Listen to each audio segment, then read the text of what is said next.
Mr. Speaker, the government is concerned about perennial low absorption of donor funds that has denied Kenyans the full benefit of this financing. To remove impediments in the project's implementation and scale up absorption of donor funds, the government will put in place appropriate policies and administrative measures. These may involve reallocation of funds from slow-moving projects or non-starter projects to other priority projects and programs to minimize payments of unnecessary fees and charges. Mr. Speaker, let me turn to the state of our public debt. Our debt remains sustainable despite some of the debt burden indicators deteriorating due to impact of the COVID-19 pandemic, which has elevated expenditure pressures, reduced revenues, and export earnings. The debt burden is projected to decline over the medium term in line with the fiscal consolidation plan and implementation. Going forward, Mr. Speaker, the government is committed to implement the 2020 medium-term debt strategy, which recommends a shift towards concessional external borrowing and lengthening of maturity structure of the domestic debt. In addition, the debt and borrowing policy approved in early 2020 will guide management of public debt. Mr. Speaker, as an alternative source of finance to fund public projects, the government shall revitalize the public-private partnership framework. Indeed, public-private partnerships have the potential to accelerate economic growth and development by crowding in private sector participation in the financing of capital-intensive infrastructure projects. Mr. Speaker, the reforms in this area will include amending the PPP Act to remove unnecessary approvals and redundant processes, as well as restructure and strengthen institutions responsible for implementing such projects.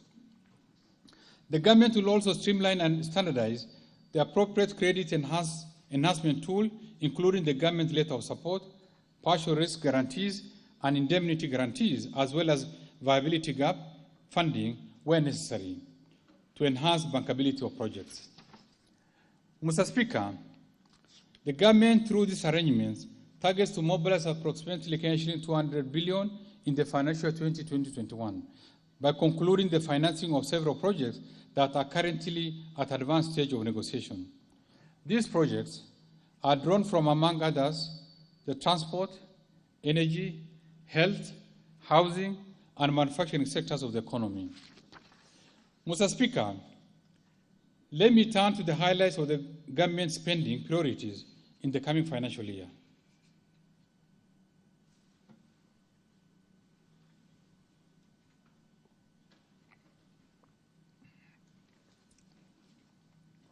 The total program spending for the financial 2020-21, excluding redemptions, amounts to shilling 2.79 trillion.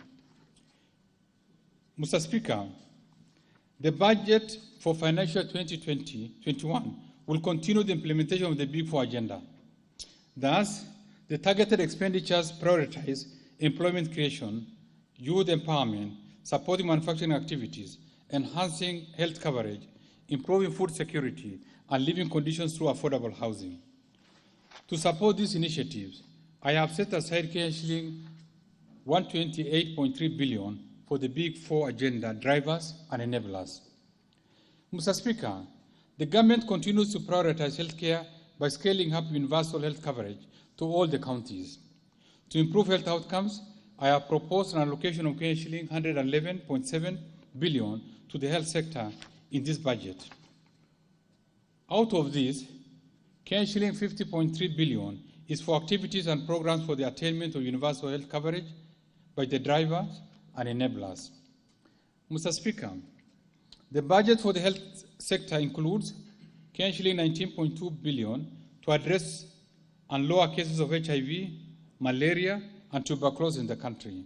Shilling 6.2 billion for the managed service equipment.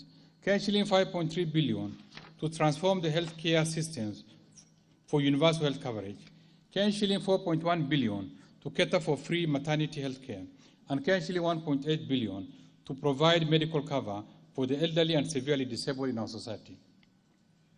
Mr. Speaker, other allocations to improve health service delivery includes shilling 15 billion for Kenyatta National Hospital, shilling 10 billion for the Moi Teaching and Referral Hospital, Kenya shilling 7.2 billion for Kenya Medical Training Centers, Kenya shilling 2.5 billion for the Kenya Medical Research Institute, Kenya shilling 1.2 billion to Madari Hospital, and Kenya shilling 4.3 billion as a conditional grant to level 5 hospitals in the counties. Mr. Speaker, to ensure the success of affordable housing program, the government continues to forge partnerships with the private sector and development partners. In this budget, I have proposed an allocation of shilling 15.5 billion to the housing, urban development, and public works sector. Out of these, shilling 6.9 billion will cater for the affordable housing program undertaken by the driver and enablers. We are also concluding discussions to bring on board an additional shilling 3.6 billion from the African Development Bank, shilling 7.5 billion for the Kenya Urban Program, and shilling 1.1 billion for the ongoing construction of Gikomba, Githurai, Chaka, Kamkunji, and Agoreti markets. Mr. Speaker, the government continues to scale up reforms to promote investment in the manufacturing sector to support and protect local industries. To promote local industries, I have proposed an allocation of shilling 18.3 billion for this cluster. Of these, shilling 1.4 billion will go to the Kenya Industrial Entrepreneurship Project, shilling 3.5 billion for the development of Special Economic Zone, Textile Park in Naivasha, Kenanie Leather Industrial Park, and at the River Textile Hub.